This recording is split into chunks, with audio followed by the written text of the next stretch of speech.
Hi guys, मेरा नाम है श्री और आपने ये तो ज़रूर सुना होगा कि जो भी इस धरती पर जन्म लेता है वो एक ना एक दिन ज़रूर मरता है।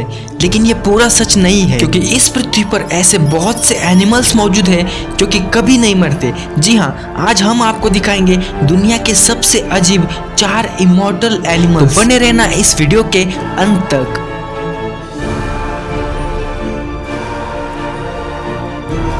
Number 1, jellyfish. ट्यूरिटोप्सिस डॉर्नी नाम की ये 5 मिलीमीटर की इतनी सी जेलीफिश बायोलॉजिकली इमॉर्टल है, यानी कि ये अपने आप से कभी भी नहीं मरती। जैसे कि हम इंसान जन्म लेते हैं और वक्त के साथ साथ बड़े होते हैं और एक दिन मर जाते हैं, लेकिन इस जेलीफिश के पास मानो एक खास पावर हो। ये वक्त के साथ साथ बूढ़ी होती तो है, लेकिन ये फिर से रिवर्स एजिंग यानी कि फिर से जवान हो सकती है। मतलब ये जन्म लेती है, फिर ग्रो करती है और फिर ग्रो करते करते फिर से रिवर्स गियर डाल के वापस से जवान हो जाती है। और ऐसा ये 1-2 बार नहीं बल्कि इनफाइनाइट टाइम्स कर सकती है। तो हुई ना अमर।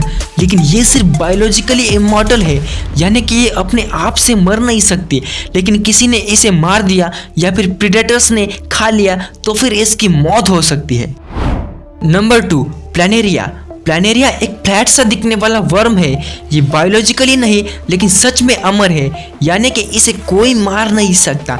आप इसके जितने भी टुकड़े करोगे उन सभी टुकड़ों से नए प्लैनेरिया का जन्म होगा। अगर आपने इसके 2 टुकड़े कर दिए तो पहले वाले टुकड़े की पूंछ निकल आएगी।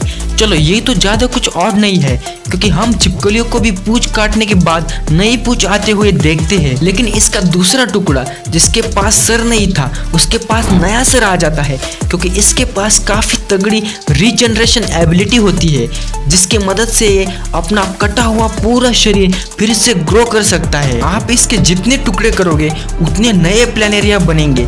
जिसके पास हेड नहीं है वो हेड डेवलप करेगा, जिसके पास टेल नहीं है वो टेल ग्रो करेगा। और सिर्फ यही नहीं, अगर हेड और टेल दोनों भी ना हो तब भी ये फिर से अपनी पूरी बॉडी बना लेगा, वो भी बिल्कुल सेम और आइडेंटिकल। ये भी काफी जबरदस्त पावर है ना। अगर आपके पास ऐसी शक्ति आ जाए तो आप क्या क्या करोगे, कमेंट्स में जरूर बताना। चलो अब आगे बढ़ते हैं नंबर 3 की ओर, जो कि है हाइड्रा। हाइड्रा एनिमल किंगडम के निडारिया फाइलम में क्लासिफाइड है। हाइड्रा फ्रेश वाटर में पाया जाता है। हाइड्रा की सेल्स कंटिन्यूसली डिवाइड होती रहती है।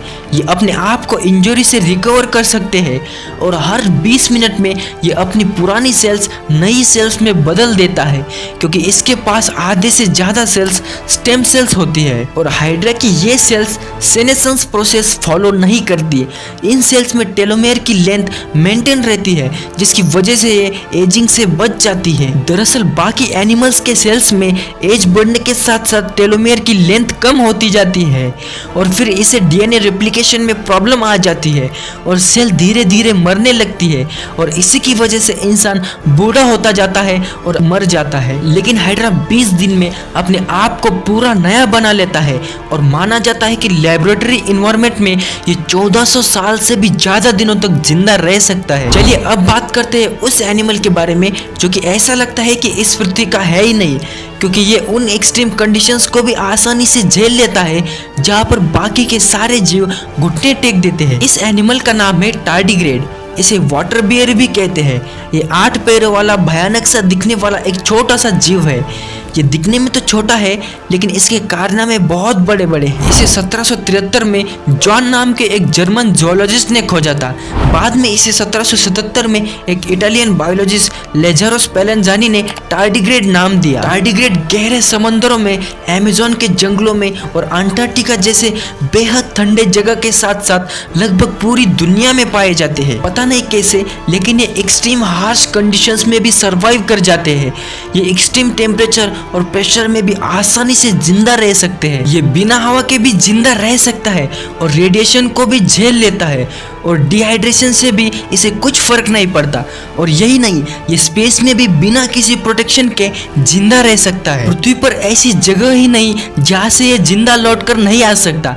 साइंटिस्टों ने इसे हॉट स्प्रिंग्स में, 6000 मीटर ऊपर हिमालय पर्वत पर और 4000 मीटर गहरे समंदर में भी पाया है। साइंटिस्टों का मानना है कि ये लगभग सभी मास एक्सटेंशन को सर्वाइव कर गया होगा और इसके इसी इवोल्यूशनरी एडेप्टेशन की वजह से आज ये 150 डिग्री सेल्सियस से लेकर -273 डिग्री सेल्सियस में भी जिंदा रह सकता है। साथ में ये 6 एटमॉस्फेयर का प्रेशर भी आसानी से झेल लेता है और वैक्यूम में भी ये जिंदा रह सकता है। तो अब बताओ, इसे इमॉर्टल नहीं तो फिर क्या कहोगे? दरअसल ये सब ये क्रिप्टोबायोसिस प्रोसेस की वजह से कर पाता है, यानी कि एक्सट्रीम कंडीशंस में जाते ही ये अपने मेटाबॉलिज्म को सस्पेंड कर देता है और एक गोल स्ट्रक्चर बना लेता है जिसे कि टून कहते हैं। अगर ये बिना ऑक्सीजन के स्पेस और वैक्यूम में भी जिंदा रह लेता है तो क्या ऐसे मार्स और टाइटन जैसे ग्रहों पर लाइफ को आगे बढ़ाने के लिए भेजना चाहिए? इस बारे में आपकी क्या राय है कमेंट करके जरूर बताना। अगर ये इन्फॉर्मेशन पसंद आई हो तो एक लाइक जरूर करना और ऐसे ही इंटरेस्टिंग और इन्फॉर्मेटिव वीडियोस देखने के लिए इस चैनल को जरूर सब्सक्राइब करना। और हाँ, यहाँ पर क्लिक करके आप हमारे ऐसे ही बाकी वीडियोस भी देख सकते हो।